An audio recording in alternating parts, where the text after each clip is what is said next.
नमस्कार, मैं चंद्रशेखर जोशी। देवभूमि टुडे में आपका स्वागत है। देवभूमि उत्तराखंड और उत्तराखंड का चंपावत जिला बॉर्डर जिला है, लेकिन इसकी पहचान आध्यात्मिक रूप में भी है। इस जिले का एक छोटा सा क्षेत्र है नाखुड़ा, नदिया घाटी की खरई ग्राम पंचायत का हिस्सा है। बहुत चर्चित गांव नहीं है, बहुत पहचान नहीं है, लेकिन पिछले कुछ सालों से ये गांव, ये क्षेत्र चर्चाओं में है, सुर्खियों में है। और इसकी प्रसिद्धि की वजह है इसका अध्यात्म, इस क्षेत्र का दर्शन, इस क्षेत्र के धर्म और ध्यान की साधना। इस क्षेत्र को, इस इलाके को प्रसिद्धि दिलाने का जो काम किया है वो साक्षी फाउंडेशन से भी जुड़े हैं। स्वामी प्रेम सुगंध महाराज ने किया है। साक्षी फाउंडेशन श्री गुरु आशीष आश्रम का ये जो क्षेत्र है, ध्यान के लिए जाना जाता है।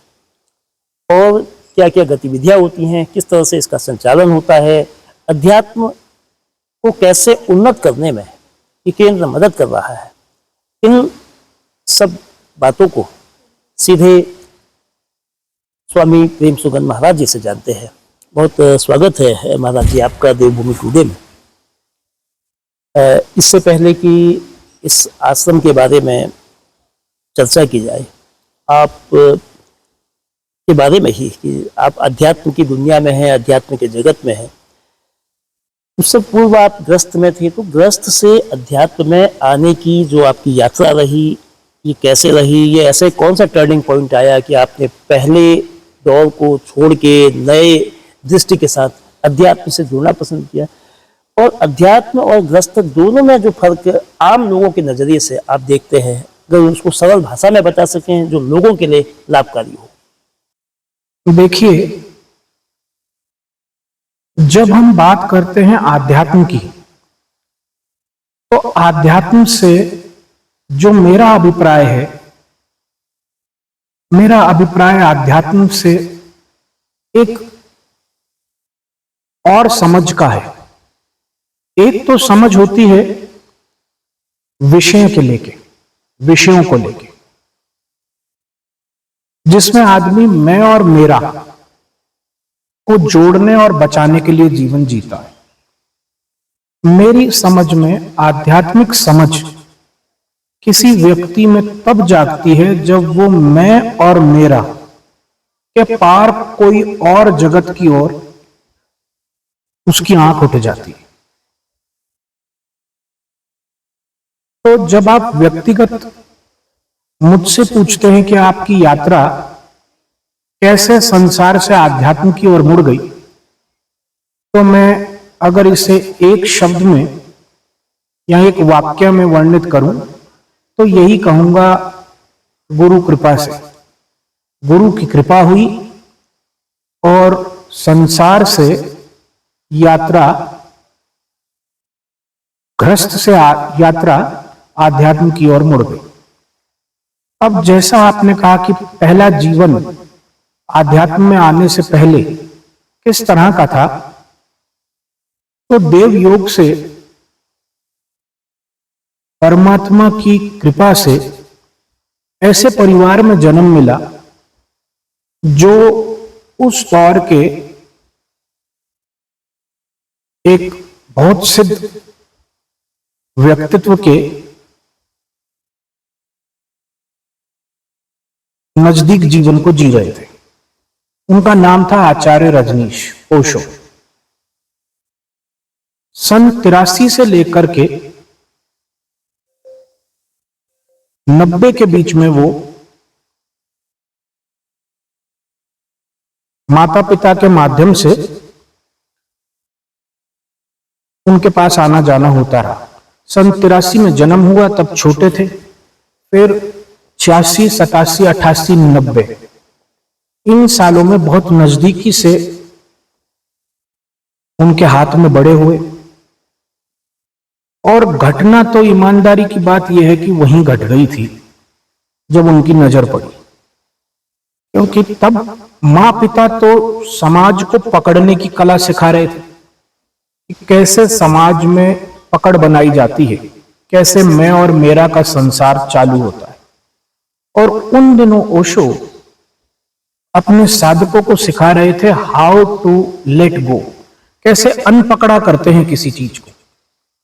इधर माँ पिता समाज सिखा रहा था पकड़, उधर वो ये सिखा रहे थे कैसे अनपकड़ा करते हैं चीजों को। तो ये बीज बचपन में ही पड़ गया और फिर 90 में उनका शरीर उन्होंने छोड़ दिया। फिर माता जो थी वे इनकम टैक्स में कार्यरत थी और जो पिता थे वे रुड़की यूनिवर्सिटी से मेटलर्जिकल इंजीनियरिंग कर करके उन्होंने महाराष्ट्र नागपुर में एक फैकार इंडिया के नाम से स्टील प्लांट से जुड़ करके वे काम कर रहे थे। तो जन्म तो हुआ नागपुर में और फिर 86 से लेकर के 90 तक पूना में रहने का मौका मिला।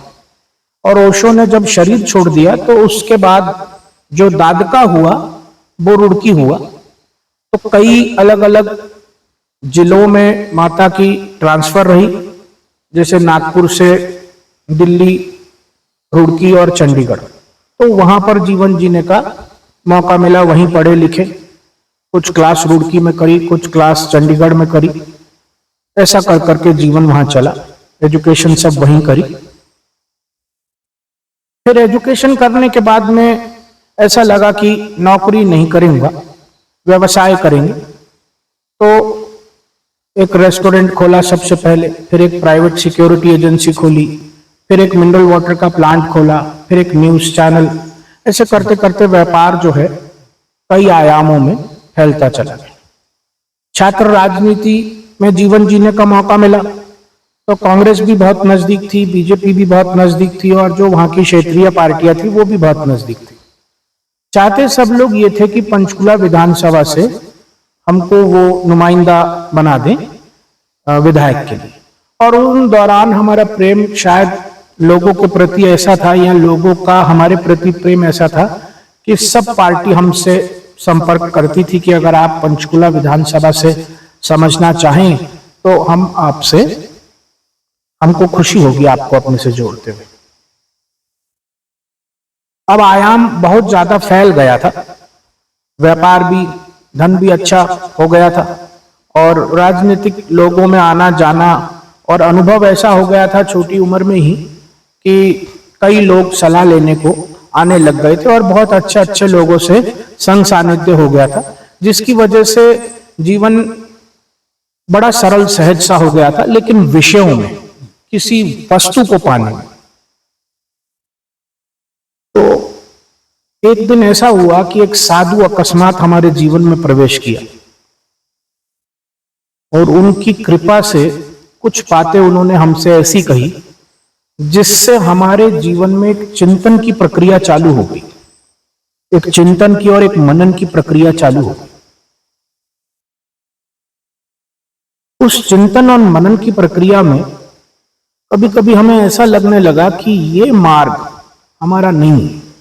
ये संसार वाला मार्ग, जिस ढंग से विषय वस्तु कमाने का मार्ग है या अहम को बढ़ाने का मार्ग है या मैं के फैलाव का मार्ग है, ये हमारा मार्ग सीधा सीधा नहीं है। तो हम उस साधु से बहुत प्रभावित हुए। और ईमानदारी की बात तो यह है, हम साधु से एक प्रश्न पूछने गए थे उन दिनों कि जो हमारे जीवन में स्थिति चल रही थी, वो 3-4 राजनीतिक दल हमारे संपर्क में थे और हमसे ये चाहते थे कि आप हमारे दल से चुनाव लड़ लें।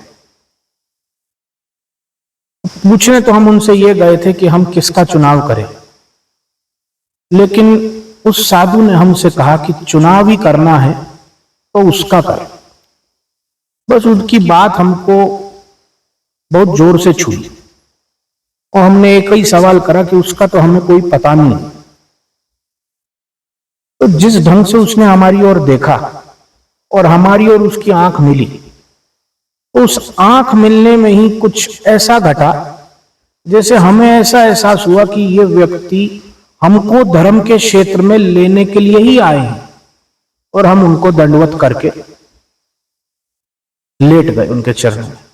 उन्होंने सर पे हाथ रखा उठाया और गले से लगाया और कहा, कल मेरे पास में विकास नगर में आ जाना। हम ये जो घटना बता रहे हैं ये पंचकुला की घटना, 18 सितंबर का शायद दिन था 2014 का। हम सुबह उठ करके विकास नगर चले गए, वे हमें मिले। वे दिन था और उसके बाद 10 साल कब बीते हमें नहीं पता। हम उनके सानिध्य में कई जगहों पर उन्होंने हमको साधना में इस ढंग से व्यक्ति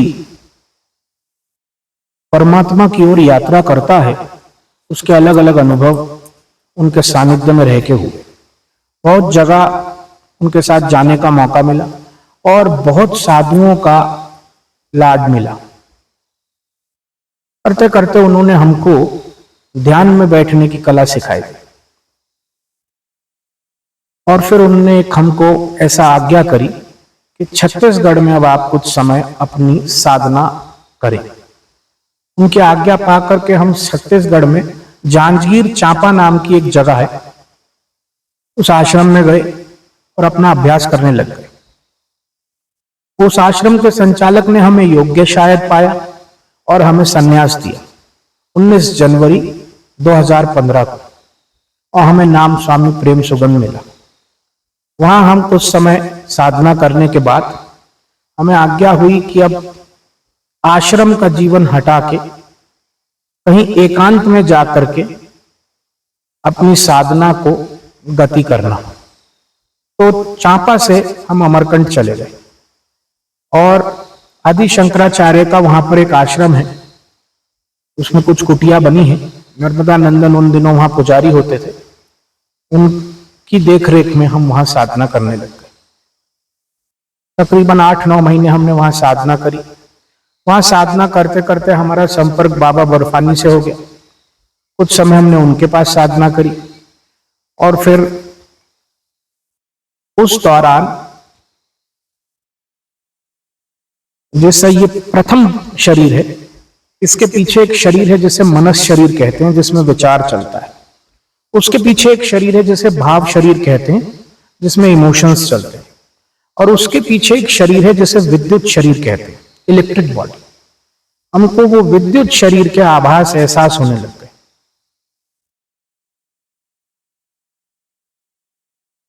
जब हमें चौथे शरीर के आयाम जीने में आए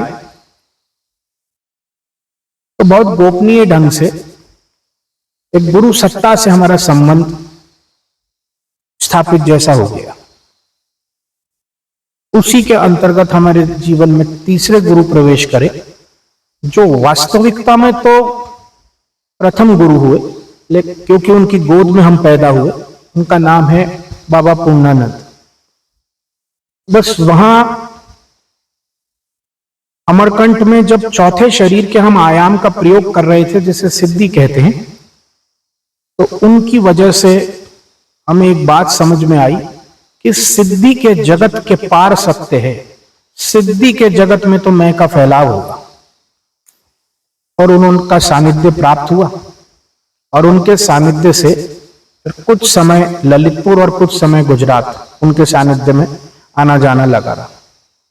और फिर ऐसा करते करते यात्रा धर्म में गहरी होती गई, आध्यात्म में गहरी होती गई, और उसके चलते चलते हिमालय ने हमें अपनी गोद में बिठाया। और ये आज जहां आप हैं, नाखुड़ा खर्रई की धरा, इस धरा पर हमने फिर 8 साल अपने जीवन के साधना की गहराई को और परमात्मा की कृपा को और गुरुओं के आशीष को जिया है। ऐसी हमारी ये जीवन की यात्रा है। स्वामी जी, जो साक्षी फाउंडेशन श्री गुरु आशीष आश्रम है, इसमें ध्यान और किस तरह की ध्यान और आध्यात्मिक गतिविधियां होती हैं, साथ ही ये जो आश्रम है ये बहुत दूर है, बहुत रिमोट है, बहुत ऐसा इलाका है कि आसानी से लोग यहाँ तक नहीं जान सकते। तो तो आपने ये आश्रम यहाँ क्यों बनाया, यहाँ स्थापित करने की कोई खास वजह क्या रही, क्या आध्यात्मिक प्रेरणा रही, क्या कुदरती कोई ऐसे संकेत आपको मिले? ये किस तरीके से गतिविधियां क्या होती हैं, ये कब खुला और इस स्थान को स्थापित करने की खास उद्देश्य? देखिए जोशी जी, मैं आपको एक बात बताता हूं। उद्देश्य शब्द या कर्ता बुद्धि संसार में तो ठीक है कि आपने पत्रकारिता क्यों चुनी, आपने प्रिंटिंग प्रेस क्यों चुनी, आपने डॉक्टरी क्यों चुनी, इनके तो आप शायद उत्तर कर सकते हैं। आध्यात्म जगत में व्यक्ति चुनाव नहीं करता, ये जगह का चुनाव था कि ये जगह ने हमको पुकार लिया और ये बहुत गोपनीय ढंग से हम इस जगह तक पहुंचे। अब अगर एक तो गणित है, एक तो विज्ञान है जो प्रचलित है समाज में, लेकिन इससे बड़ा एक गणित है, हायर मैथमेटिक्स है। अगर उस दृष्टि से कभी किसी को समझ में आएगा तो शायद एक बात ये समझ में पड़े कि हमारा चुनाव नहीं है ये जगह। क्योंकि हम तो जब साधना में बहुत गहरे उतरे तो हम तो बचे ही नहीं, शरीर तो बचा लेकिन हम शरीर नहीं। शरीर हमारे पास है, नजदीक। ना हम मन है, ना हम विचार है, ना हम भाव है, हम मात्र रिक्तता हैं। तो जब आप ये पूछते हैं कि ये जगह का चुनाव आपने कैसे किया, तो बहुत ईमानदारी की बात तो ये, हमने चुनाव नहीं किया। ये जगह ने, अस्तित्व ने, परमात्मा ने हमको यहां तक पहुंचाए दिया। तो ये कहना कि हमने चुनाव किया, ये हमारे हिसाब से ठीक नहीं। क्योंकि चुनाव वो व्यक्ति करता है जिसे जीवन में कुछ करने जैसा है, उसके पास चुनाव करने के लिए मैं होना चाहिए। हमारे पास में काम चलाऊ मैं है, आप हमसे सवाल पूछ रहे हैं तो हम मैं का इस्तेमाल करके आपको उत्तर दे रहे हैं, ना तो हमारे पास में बहुत गहरे में मैं का कोई ऐसा खेल नहीं है कि हमें कुछ जीवन में करने को जीना है। करने को जीने का हमारे पास में नहीं है। जो शरीर है आज, अगर जो कल जाना है तो कल जाए, आज जाना है तो आज जाए, हमें करने जैसा कुछ नहीं है। तो अगर हम यहाँ पहुंच गए तो आप इसको समझें कि ये कर्ता बुद्धि के पार का खेल है। और गुरु कृपा अगर आप कहना चाहें तो गुरु कृपा, और अगर परमात्मा कृपा कहना चाहें तो परमात्मा कृपा शब्द ज्यादा अच्छा होगा, क्योंकि यही सत्य है कि किसी अनजान कृपा से हम यहाँ पहुंच गए। तो स्वामी जी, इस वक्त जो साक्षी फाउंडेशन, श्री गुरु आशीष आश्रम में जो ध्यान वगैरह सिखाया जाता है, ध्यान लोगों को, क्योंकि आज की जरूरत भी है सांसारिक लोगों के लिए भी, जैसे आध्यात्मिक लोगों के तो श्रेष्ठता बहुत उच्च होती है, लेकिन सांसारिक लोगों के लिए भी, तो ध्यान कैसे सिखाया जाता है, कौन लोग सीख सकते हैं, कोई भी आके सीख सकता है, या कैसे प्रक्रिया होती है यहाँ तक पहुँचने की?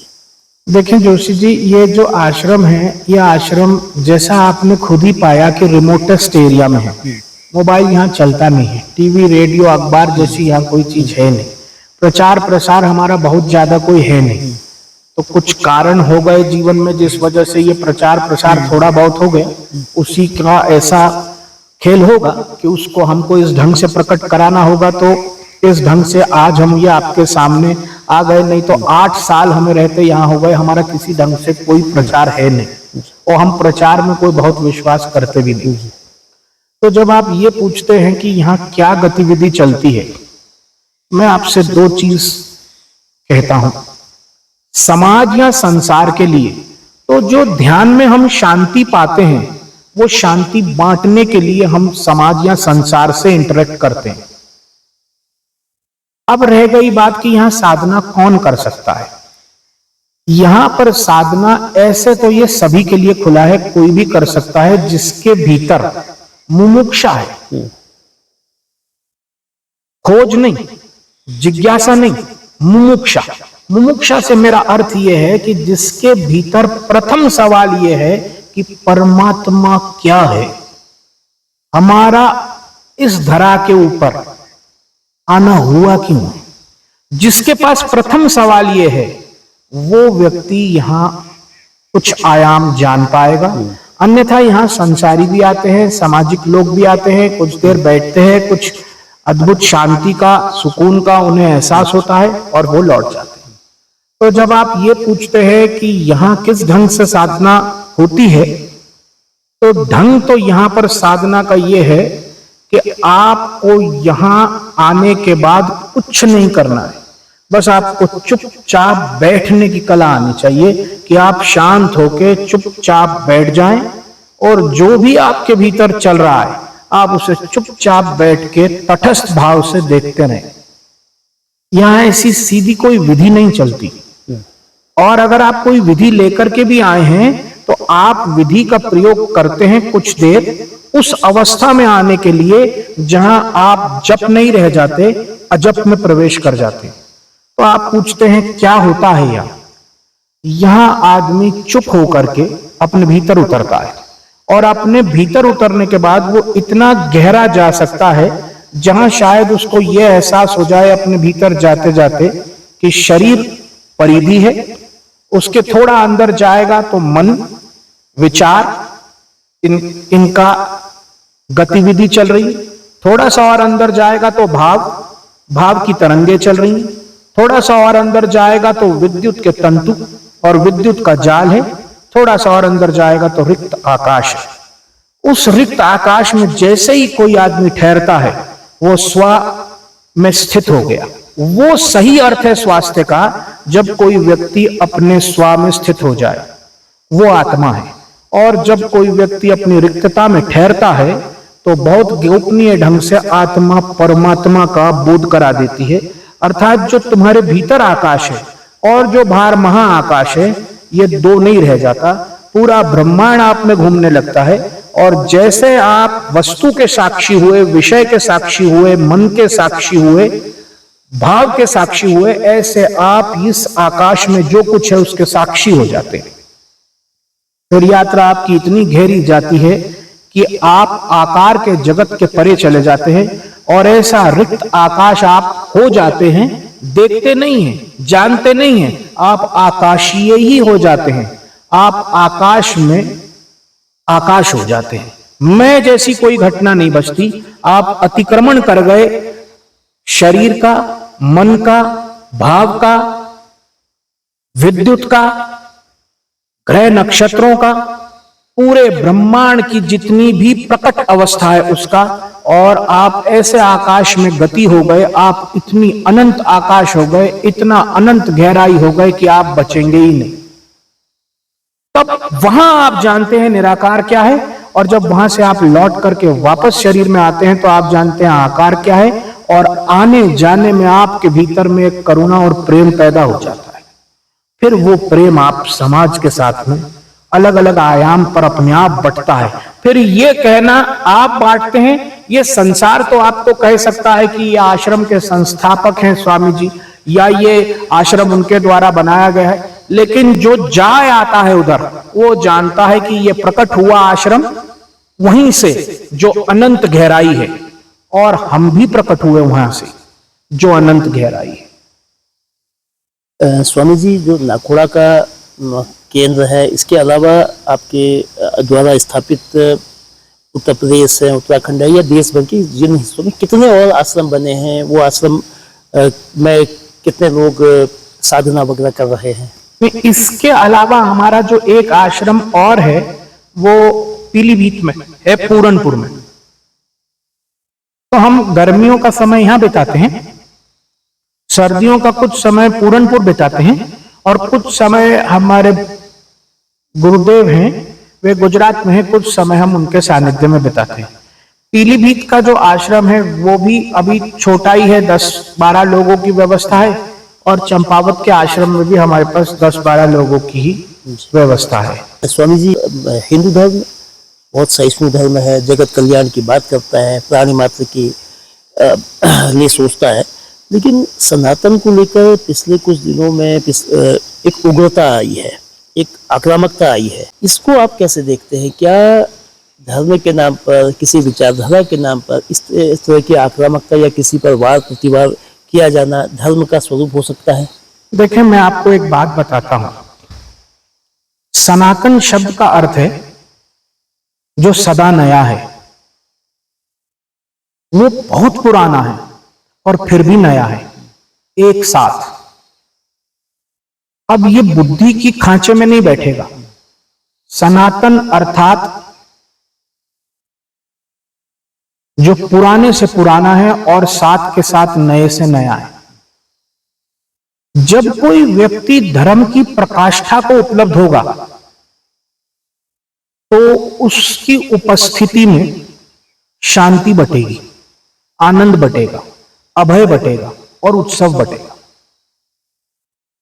उग्रता बहुत गहरे में प्रत्यक्ष नहीं बटेगी, लेकिन इस शब्द को आप इस ढंग से मत पकड़िएगा कि कोई आदमी अगर धर्म की प्रकाष्ठा में है तो वो उग्रता का उपयोग नहीं कर सकता। वो उग्रता का उपयोग कर सकता है, लेकिन उग्रता का उपयोग करने के पीछे जो बहुत गहरे में मंशा होगी वो विश्व शांति की होगी, वो जगत कल्याण की होगी, वो आनंद की होगी, वो अभय की होगी, वो उत्सव की होगी। जैसे एक उदाहरण समझें आप। भगवान श्री कृष्ण ने अपने जीवन काल में बड़े उग्र रूपों का इस्तेमाल किया। युद्ध में भी रहे, युद्ध किए भी, युद्ध में खुद भी भागीदार रहे और युद्ध उनकी उपस्थिति में हुए भी। लेकिन अगर आप भगवान श्री कृष्ण को देखेंगे तो आपको बहुत गहरे में एक बात समझ में आएगी कि युद्ध वो करते थे सत्य के लिए।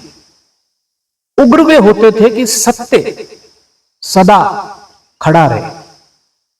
तो सीधी परिभाषा अगर आप समझें तो जब कोई व्यक्ति धर्म की प्रकाष्ठा को उपलब्ध होता है तो वो किसी भी अवस्था का उपयोग करता है, लेकिन उपयोग वो करेगा शांति को, विश्व शांति को बनाए रखने के लिए, विश्व आनंद को, परमानंद को बनाए रखने के लिए, अभय को बनाए रखने के लिए, एक उत्सव होने का मनाए रखने के लिए। स्वामी जी, चूंकि जो ग्रस्त लोग हैं, जो सांसारिक लोग हैं, उनके जीवन में अब जैसे जैसे टेक्नोलॉजी बढ़ रही है, जैसे जैसे सुविधाएं बढ़ रही है, वो बेचैनी भी बढ़ रही है, परेशानियां भी बढ़ रही है, तमाम तरह की नई नई दिक्कतें भी आ रही है।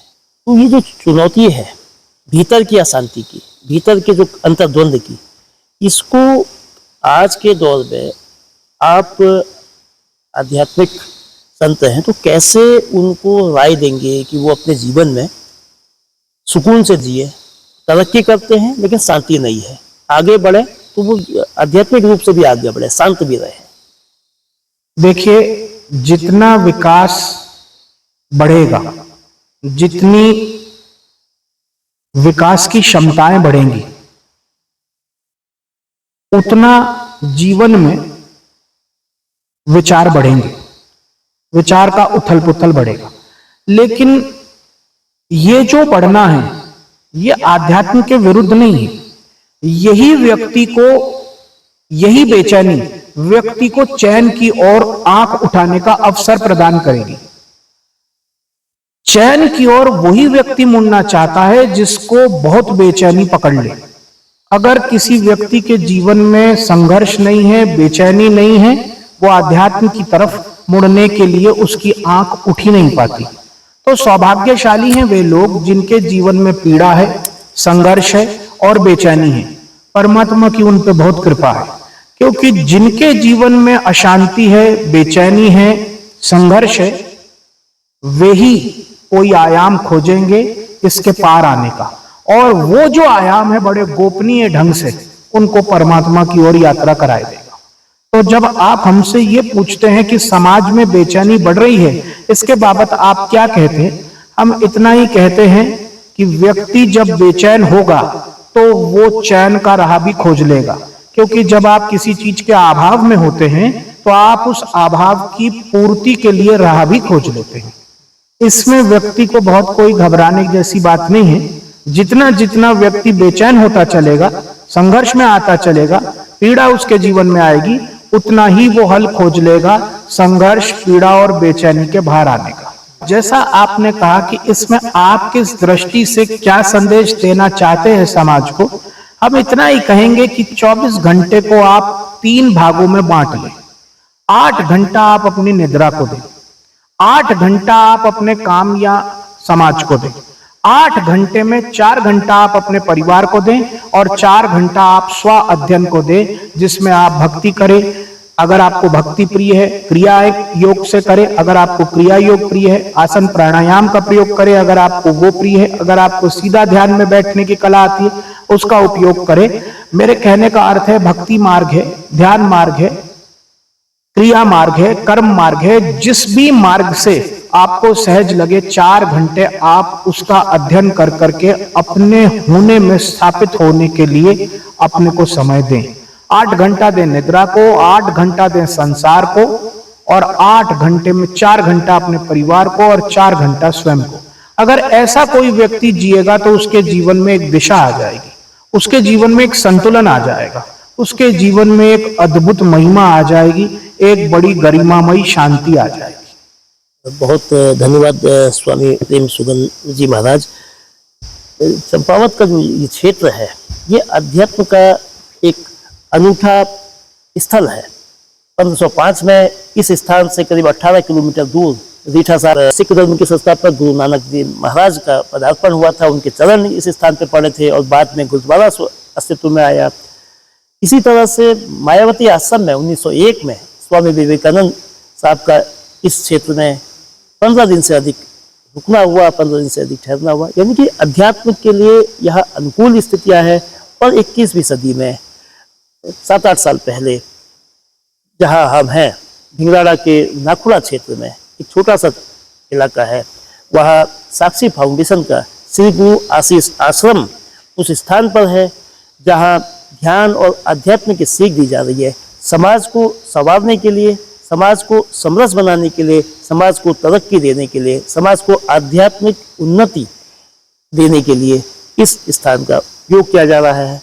और उम्मीद करते हैं कि ये जो ऐसे आध्यात्मिक स्थल विकसित होने से क्षेत्र में अशांति की स्थितियां घटेंगी, शांति बढ़ेगी, सुकून बढ़ेगा, लोगों की आध्यात्मिक तरक्की भी होगी सांसारिक उन्नति के साथ, जिसकी आज जो जिस तरह से टेक्नोलॉजी बढ़ रही है, जिस तरह से जीवन में जटिलताएं बढ़ रही है, अध्यात्म का स्थान, अध्यात्म की जरूरत उतनी ही तेजी से, उतनी ही ज़्यादा, उतनी ही गहरी बढ़ रही है। और ये जो स्थल है साक्षी फाउंडेशन श्री गुरु आशीष आश्रम, उस दिशा में एक कदम आगे बढ़ रहा है।